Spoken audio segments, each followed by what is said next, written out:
सरिता के ससुर रामप्रसाद का पीतल के बर्तनों का पुश्तैनी काम था। आगे आने वाले बच्चों ने इस काम को देश के साथ साथ विदेश तक भी फैला दिया था। रामप्रसाद के 6 बेटों में से 5 बेटे और बहुएं विदेश में रहते थे, जबकि पत्नी और सबसे छोटा बेटा और बहू यहीं भारत में ही रहते थे। रामप्रसाद के सबसे बड़े बेटे राजवीर की बेटी नैन्सी की शादी पक्की हो गई थी, इसलिए रामप्रसाद ने खुद न जाकर अपनी पत्नी और बेटा बहू को शादी में जाने के लिए कहा। अब वो तीनों विदेश में शादी में जाने की तैयारी कर रहे थे। सावित्री, ये कुछ रुपए और उपहार रख लो मेरी तरफ से। नैन्सी बिटिया को दे देना, बोलना उसके दादू ने दिया है। आप भी चल लेते तो कितना अच्छा होता। हम 15-20 दिन में तो वापस आ ही जाएंगे। अब सफर नहीं होता सावित्री, और वैसे भी यहाँ भी तो किसी एक को रहना जरूरी है। बाबूजी, रात की फ्लाइट है तो हमें 1 घंटे में निकलना होगा, पहुंचने में समय लगेगा। मैंने मुनीम जी को समझा दिया है, वो आप पर काम का प्रेशर ज्यादा नहीं डालेंगे। अपनी सेहत का ख्याल रखना, और कोई भी परेशानी हो तो मुझे फौरन फोन करना। बाबूजी, मैंने आपकी सारी दवाइयाँ अलग अलग रख दी हैं, आपको दवाइयाँ खाने में दिक्कत नहीं आएगी। जीती रहो बहू। जिसकी इतनी अच्छी बहू हो उसे किसी चीज की कोई तकलीफ नहीं हो सकती। चलो अच्छे से घूम कर आओ विदेश, और अपनी 5 विदेशी जेठानियों से मिलकर कितना आनंद आया सारी बात आकर बताना। मैं तुम सबके लौटने का इंतजार करूंगा। बस जीती रहो बहू। सरिता पहली बार विदेश जा रही थी, इससे पहले वो कभी विदेश नहीं गई थी। सरिता बहुत संस्कारी थी, सबसे इज्जत से बात करना, सबका मान सम्मान करना, यही उसके संस्कार थे। अगली सुबह सरिता अपनी सास और पति सूरज के साथ अमेरिका पहुंचती। बड़ी जेठानी अमृता के घर शादी की धूमधाम देखकर वो बहुत खुश थी। शादी वाले घर को पूरी तरह से सजाया हुआ था, मेहमान आ जा रहे थे। शादी के समय सरिता अपनी जेठानियों से ज्यादा बात नहीं कर पाई थी। अब उसे उनसे घुल मिल कर बात करने का मौका मिला था, पर सरिता ये बात नहीं जानती थी कि उसकी जेठानियां कई सालों से विदेश में बसी हुई हैं, तो उनमें इस बात का घमंड आ गया है। सरिता, तुम तो पहली बार विदेश आई हो, हमें तो यहाँ रहते हुए बहुत साल हो गए।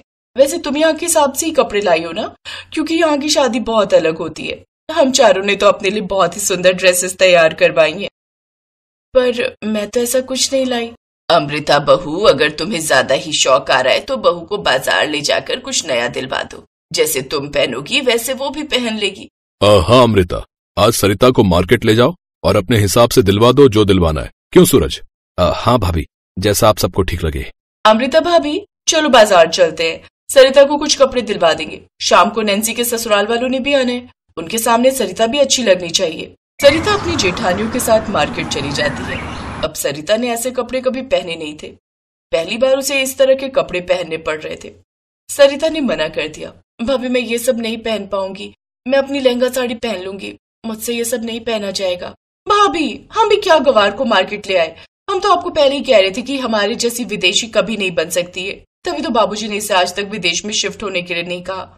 हम पांचों में कुछ खास बात तो है, इसीलिए हम यहाँ पर सेटल हो गए, पर इसके बस की बात नहीं है विदेश में रहना। मोना भाभी बिल्कुल ठीक कह रही हैं, रहने दो, इसे कुछ मत खरीद कर दो। क्या हम पांचों वेस्टर्न ड्रेस पहनेंगे और ये अपनी गंवारों वाली साड़ी?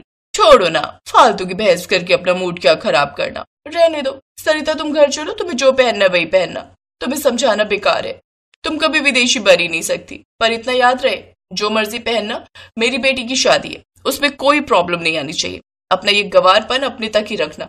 अब घर चलते हैं, नैन्सी के ससुराल वाले आ गए होंगे, हम लोग नहीं दिखेंगे तो वो पता नहीं क्या सोचेंगे। नैन्सी की सास को देखना कितनी मॉडर्न बनकर रहती है, देखती रह जाओगी तुम सरिता। सरिता ज्यादा कुछ नहीं बोली, वो चुप रही। उसे जो ठीक लगा उसने वही किया। उससे इस तरह की ड्रेस नहीं पहनी जाती, इस वजह से उसने खरीदी ही नहीं। उसने सोचा कि वो जो लहंगा साड़ी लाई है वो वही पहनेगी। नैन्सी के ससुराल वाले आ चुके थे।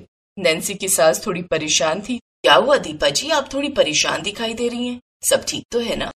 सुबह से अपना बीपी हाई करके बैठी है। जो इंडियन डांस सिखाने के लिए लड़की को कहा था वो एंड टाइम पर धोखा दे गई। अब इंडिया से अपनी बहन के हाथ बहुत सुंदर हैवी लहंगा चोली मंगवाया है, संगीत की रात वही पहनने का इरादा था इनका। अब सारा प्लान कैंसिल हो गया, क्योंकि इन्हें और इनके खास रिश्तेदारों के ग्रुप को डांस सिखाने वाला कोई नहीं है। इसी वजह से सुबह से परेशान है ये मैडम। अब इतनी जल्दी कोई इंडियन डांस सिखाने के लिए कोरियोग्राफर मिलेगा भी नहीं। मम्मी जी, आप मूड खराब मत करो। आपने लहंगा मंगवाया है? हाँ और क्या, मेरा वेस्टर्न ड्रेस पहनने का मन नहीं था। इकलौते बेटे की शादी है, मेरा मन था कि मैं अपने भारतीय परिधान पहनूं, इसीलिए मैंने शादी के लिए लहंगा, साड़ी, सूट्स वगैरह तैयार करवाए हैं। नैन्सी की सास के मुंह से ये सब सुनकर सरिता की पांचों जेठानियों का मुंह शर्म से झुक जाता है। कुछ देर पहले वो अपनी वेस्टर्न ड्रेस पर जितना घमंड कर रही थी वो चकनाचूर हो गया। सास भी अपनी बहुओं को देख रही थी। दीपा जी, अगर आपको कोई प्रॉब्लम ना हो तो मैं आप सबको डांस तैयार करवा सकती हूँ।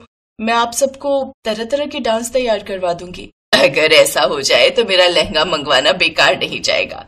सचमुच मुझे तो बहुत खुशी होगी अगर आप हमें डांस तैयार करवा दो। सरिता बहुत अच्छा डांस करती है, ये बात मुझे भी पता है। सरिता, मुझे तो ये बात पता ही नहीं थी बहू। माँ जी, मेरे गांव में नृत्य प्रतियोगिताओं में मैंने बहुत से पुरस्कार जीते हैं। शायद आज वही नृत्य का हुनर मेरे काम आएगा। चाची, आप तो बहुत बड़ी छुपी रुस्तम निकली। आपने तो सारी प्रॉब्लम ही सॉल्व कर दी। थैंक यू चाची। चाची, आप मुझे और अंकित को भी कपल डांस तैयार करवा देना, मेरा बहुत मन है। अरे, मेरी प्यारी भतीजी की शादी है तो इतना तो मैं कर ही सकती हूँ। क्यों नहीं, जरूर, पर इसमें सूरज जी को मेरी मदद करनी होगी और नैन्सी के साथ साथ मैं अपने सभी भतीजे भतीजियों को शादी वाला डांस सिखाऊंगी। थैंक यू चाची। थैंक यू चाची। थैंक यू सो मच चाची। अब जब सब डांस सीख रहे हैं तो हम क्यों पीछे रहे, हम भी डांस परफॉर्मेंस तैयार करेंगे। हमें भी सिखाओगी ना सरिता? बिल्कुल भाभी, जरूर। संगीत की रात खूब धूम मचेगी। सरिता की बात सुनकर सबके चेहरे पर खुशी आ जाती है। कुछ ही पलों में सरिता सबको अपना बना लेती है। संगीत का फंक्शन इतना सुंदर लग रहा था कि जितनी तारीफ करो उतनी कम है। सरिता की कोशिश और मेहनत ने सबके चेहरों पर खुशी ला दी थी। विदेश में भी देसी बहू ने अपनी संस्कृति की छाप छोड़ दी थी। सबकी डांस परफॉर्मेंस होती है। सरिता ने सबको बहुत अच्छा डांस सिखाया था। संगीत का फंक्शन बहुत अच्छे से होता है। अगले दिन धूमधाम से नैन्सी की शादी होती है। सब मिलजुल कर नैन्सी को विदा करते हैं। कुछ दिन और विदेश में रहने के बाद ढेर सारे प्यार के साथ सरिता अपनी सास और पति सूरज के साथ वापस भारत लौट आती है।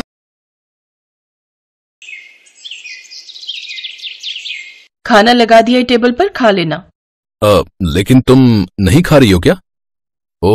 अब समझ आया, भूख लग गई होगी तो तुमने पहले ही खा लिया होगा। हाँ, तुम्हारे बिना कभी आज तक डिनर किया है क्या मैंने? अरे तो फिर क्या हुआ? समझा, आज तुम अपनी फ्रेंड के घर गई थी ना, वहीं कुछ हुआ है पक्का। तुम तो अच्छे से जानते हो ना अंकुश, दिल्ली जैसे बड़े शहर में रहना कितना मुश्किल है। ऊपर से यहाँ की लेविश लाइफस्टाइल। पता है मेरी सभी फ्रेंड्स के पास कितनी महंगी महंगी गाड़ियां और फ्लैट्स हैं। नहीं, मेरा मतलब है मैं खुद को उनसे कंपेयर नहीं कर रही, लेकिन अगर हमारे पास ऐसी कोई प्रॉपर्टी है जिसे बेचकर हम अपने शौक पूरे कर सकें तो हमें करना चाहिए ना। हाँ, बिल्कुल करना चाहिए। अगर तुम्हारे पेरेंट्स तुम्हें कोई प्रॉपर्टी दे रहे हैं तो तुम फौरन ले लो, उन्हें इनकार मत करो। अरे, मैं अपनी नहीं बल्कि तुम्हारी उस पुश्तैनी प्रॉपर्टी की बात कर रही हूँ जो गांव में है। तुम अपने भैया भाभी से बात करो कि हमें वो प्रॉपर्टी दे दे या उसके बदले हमें पैसे दे दे। अरे वो तो बेचारे खुद गाय भैंसों के बीच में रहते हैं, खेती बाड़ी करते हैं, फिर भला वो कहां से हमें कैश देंगे। और दूसरी बात यह है कि अब गांव की प्रॉपर्टी में मेरा कोई हिस्सा बचा ही नहीं है। तुम्हें याद है जब हम होटल मैनेजमेंट कर रहे थे तो तुम्हें एक स्टार्टअप करना था, वो रेस्टोरेंट वाला।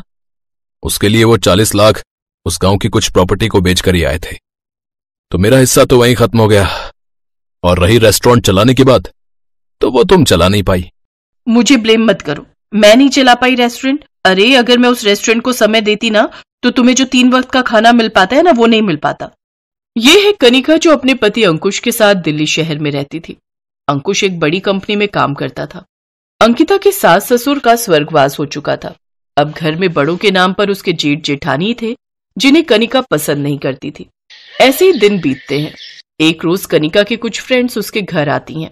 मैं तो कहती हूँ अब तू भी बेबी प्लान कर ले, फिर मेरे वंश के साथ खेलने के लिए एक दोस्त हो जाएगा। तो तू ही कर लेना एक और बच्चा। वंश को दोस्त देने के चक्कर में मैं तो इतना रिस्क नहीं ले सकती।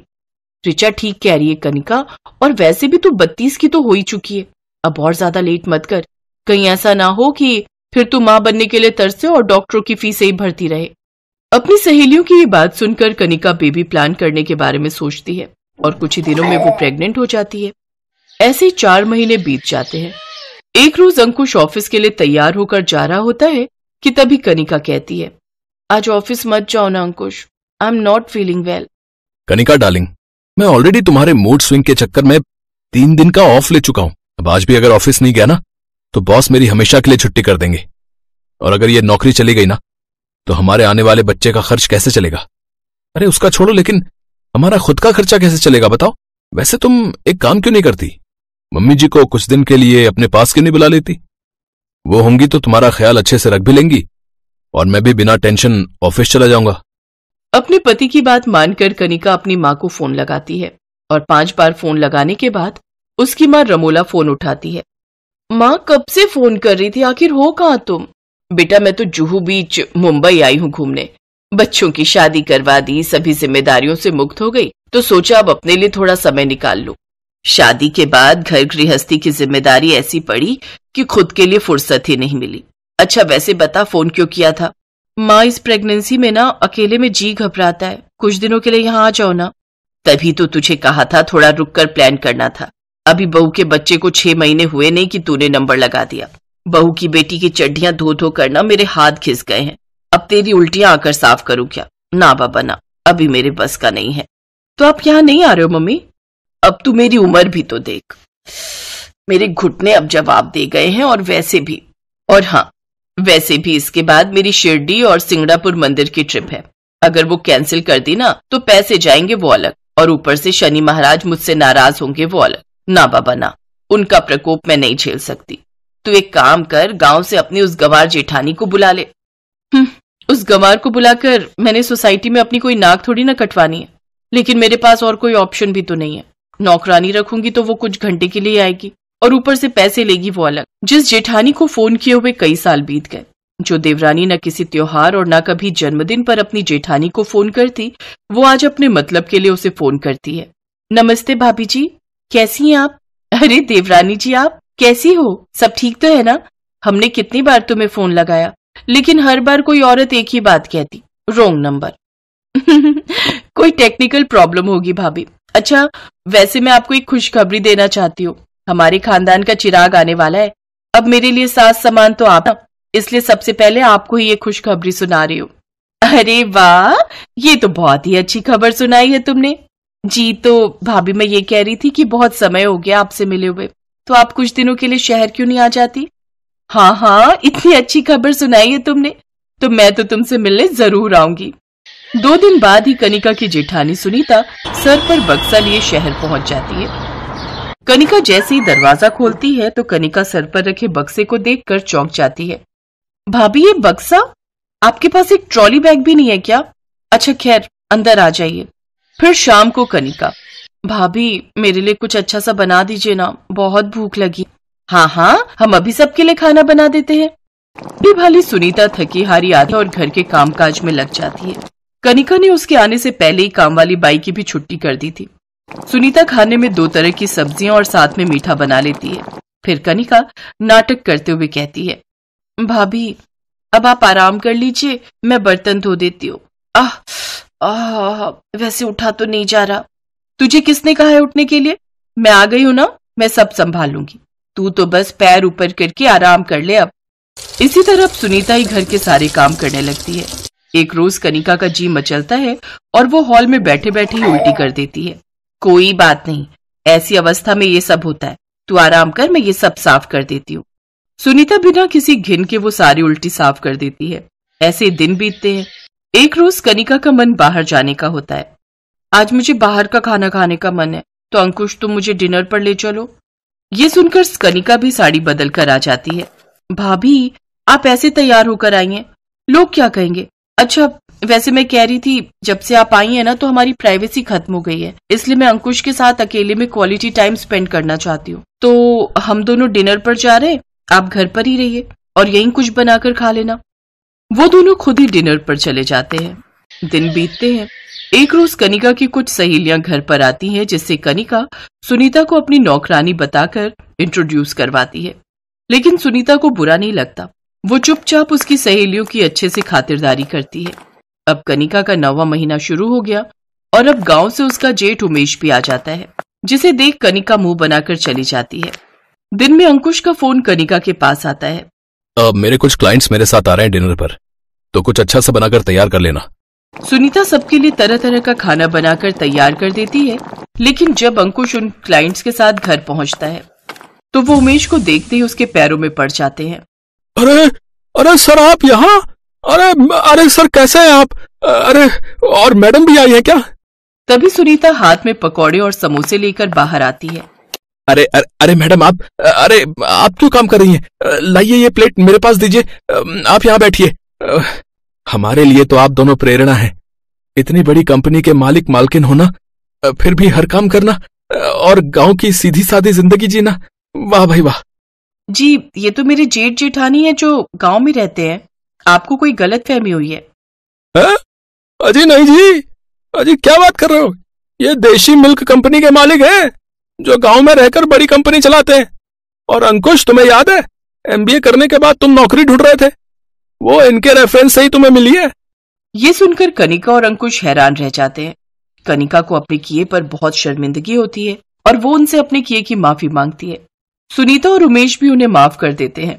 फिर कनिका की डिलीवरी तक वो सब खुशी खुशी साथ में रहते हैं।